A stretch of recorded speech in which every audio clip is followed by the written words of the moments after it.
When I went to Mexico to interview Carlos Slim, we went and visited his fantastic new museum. It's called the Museo Soumaya. It looks kind of like a Frank Gehry type of piece of architecture, very striking. And it was designed by his son-in-law, who's an architect. And we got to go on a tour of the museum with the director to see the director's 3 favorite works of art that he thought were representative of the collection. The interesting thing, there's 3,400 pieces of art in that museum. Carlos Slim has 64,000 pieces of art. So this is there was just a sliver of what he owns there. This is one of our first works that we can show. This is a wonderful piece in our collection of the 19th century sculpture. This is Ugolino and his sons from Carpeaux. He designed the facade of the Opera in Paris, and has a very attractive story for our collection because this is not a bronze, it's a gesso with black patina. Look at the same position of this man deciding to eat his own sons. That is very, very aggressive, and is the basis of this amazing and famous work of Rodin, the first cast of the thinker.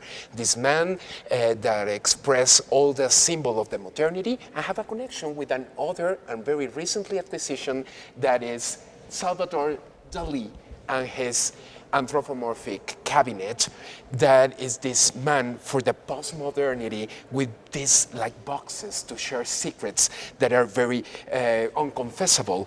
So all of us could be this man, cover with his body and look at this position of the man that is like trying to catch the real thinker. We are in the 3rd floor of this new museum, and here we have a follower of Leonardo da Vinci that is amazing to have it here in Latin America. And this is wonderful to have all masters in Europe, but also all masters in New Spain or ancient Mexico. But here is a great history. Here appears Giorgio Vasari.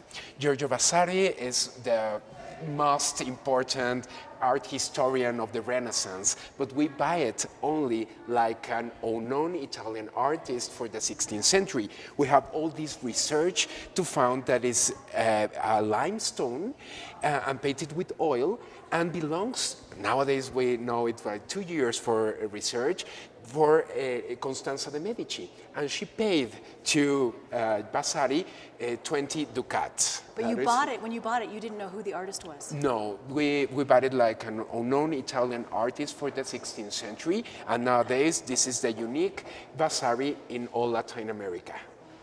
The last work that I want to share with you is this amazing Pietà that is made in the 19th century, but it's really a challenge for engineering because it's a cast for the very famous Pietà in the Vatican Museum, made in marble for Michelangelo Buonarroti, but here made in a bronze version that have a difference between the original one for 0.001%. That is invisible to the human eye, the difference. Yeah. Nowadays it's more close than the original because of the damage that have the nose of this terrible problem that have the work. But look, it's amazing. You can see this part of the signature of Buonarroti, and look each detail like the arm hitting the stigma, the stigma. Right. It's wonderful. The humanescence here in a very mystic and devotion, but also the process of sculptures in the collection of the Soumaya. They have the most important collection of Rodin outside France, and also to have this relationship with art that is very difficult to see in my country.